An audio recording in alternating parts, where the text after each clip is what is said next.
ও মাসি, লা মানে নৌকো বা তরি। হ্যাঁ যে তরির কথা আমি বলছি, হ্যাঁ এই যে বাবার এক্ষুনি বলেছিল যে নৌকো কোথায় কিংবা তরি কোথায়, হ্যাঁ কোথায় আমরাও তো বলছি যে কোথায়।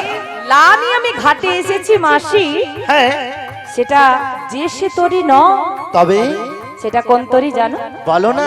ভব পারাপারের তরি গো মাসি, ভব পারাপারের তরি। সেই তরি কোথায়? কোথায় জানো? হ্যাঁ কোথায় সেটা তো বলবো, কিন্তু সেটা কিভাবে আমি পারাপার করি জানো তো? বলো না। এই ভবপারে যে সকল জীবগণকে আমি সৃষ্টি করেছি মাসি, তাদেরকে ভবপারের এই পারে থেকে ভবপারের ওই পারে পারাপারের জন্য একটি দায়িত্ব আছে। তাই নাকি? আর সেই দায়িত্বখানি আমি নিয়েছি গো মাসি, আমি নিয়েছি। আর সেটা হলো আমাদের এই দেহরূপ তরি। তাই নাকি? এই দেহরূপ তরির কথাই আমি বলছি। ও এর নাবিক মনে দেহরূপ তরির কথা বলছে। হ্যাঁ বুড়িমা, শুধু তো বললে হবে না, প্রমাণ দিতে হবে। তাই নাকি? হ্যাঁ, হ্যাঁ, কি প্রমাণ দিতে হবে গো? তুমি অনুমতি না দিলে তো আমি আর কথা বলতে পারবো না। বলো বলো। তাই শুনে নিতে বলো। হ্যাঁ ওই দেহ তরিতে কতগুলি তত্ত্ব তক্তা রয়েছে বলতে বলে দাও। সে কি দেহ তরির পরিচয় তোমরা নেবে? ঠিক আছে, ওই নাবিকমণির কতগুলো তরি, কতগুলো ঘাট সবই আচ্ছা, বলতে হবে আমাদের। তাই বুঝি? হ্যাঁ। তাহলে এক এক করে বলছি গো সখীগণ, তোমরা শুনে নাও। আমার তিনটি ঘাট প্রবর্তক সাধক সিদ্ধ, আর তিনটি ঘাটে তিনটি তরি রেখেছি, দেহ তরি, নাম তরি, চরণ তরি। কোন ঘাটে কোন তরি রয়েছে? এই প্রবর্তকের ঘাটে, এই ভক্তদের ঘাটে এনেছি আমার এই দেহরূপ তরি। তোমাদের কাছে দেহরূপ তরি এনেছি। তাই শোনো সখীগণ, এই দেহরূপ তরিতে কতগুলো তক্ত তক্তা দিয়ে আমি দেহরূপ তরি সৃষ্টি করেছি জানো সখীগণ? 24টি তক্ত তক্তা দিয়ে দেহ তরিখানি আমি সৃষ্টি করেছি। সেই তক্ত তক্তগুলোর নাম গুনে নাও। নাম বলো তো। তাহলে কোন বলছি, জ্ঞানেন্দ্র 5টি, 5, কর্মেন্দ্র 5টি, 10, পঞ্চমহাভূত, 15, হ্যাঁ, 15 হয়েছে, ষড়রিপু, 21, বাকি রয়েছে কত গো সখীগণ? 3 বাকি আছে গো। আর সেই তিনটি হলো মন, বুদ্ধি, অহংকার। হয়েছে। এই 24টি তক্ত তক্তা দিয়ে সখীগণ দেহরূপ তরি আমি সৃষ্টি করেছি গো। তোমার ওই তরিতে কতগুলি পেরেক দিয়েছো? কতগুলো পেরেক দিয়েছি জানো? কতগুলো?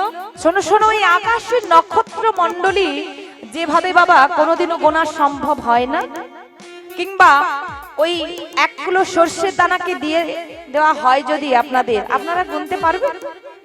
অনেক সময়ের প্রয়োজন, তাই তো? ঠিক তেমনি আমাদের এই দেহরূপ তরিতে বাবা কতগুলো পিরেক রয়েছে। নৌকো বানাতে হলে পিরেক দরকার, তাই তো? তা কতগুলো রয়েছে? 3.5 কোটি নারী রূপ পিরেক দ্বারা, মানে নারীর বাঁধন দ্বারা এই দেহরূপ তরি আমি সৃষ্টি করেছি। তাই 3.5 কোটি নারী রূপ পিরেক দিয়েছি। তাই নাকি?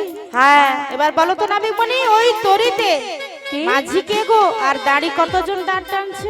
শোনো সখীগণ, এই দেহরূপ তরিতে গুরুরূপ মাঝি আমি হলাম একা, মাঝি হলাম আমি, আর 6 জন দাড়ি দাঁড় টানছে। তাই নাকি? হ্যাঁ, এবার বলো তো নাবিকমণি, কি ওই বাধা দেহ- দিয়েছো? হ্যাঁ, তা শোনো শোনো, ওই 6 জন যে দাড়ি দাঁড় টানছে তাদের নামগুলো বলছি, শুনে না বলো। বাবা।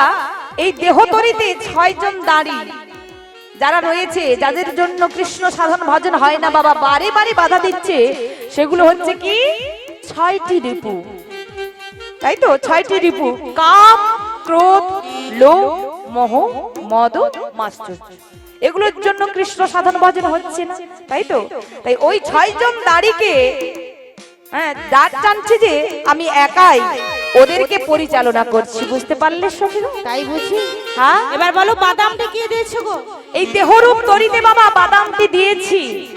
হ্যাঁ, বাদামটি কিসের? প্রেম রূপ বাদাম দিয়েছি, তাই নাকি? প্রেমের বাদাম দিয়েছি গো দেহ তরিতে। তরির পরমায়ু কত গো? শোনো শোনো, ওই তরির যে পরমায়ু, কর্মগুণে আপনি যেমন কর্ম করবেন, আপনি যদি সৎকর্ম করেন যুগে যুগে তা বৃদ্ধি পাবে, আপনি যদি অসৎ কর্ম করেন যুগে যুগে তা ক্ষয় হয়ে যাবে, তাই তো? নিতাই গৌর প্রেমানন্দে হরি বল, হরি বল, হরি বল। আবার হয়েছে, বুঝতে পেরেছি। বোঝা গেল? তো শোনো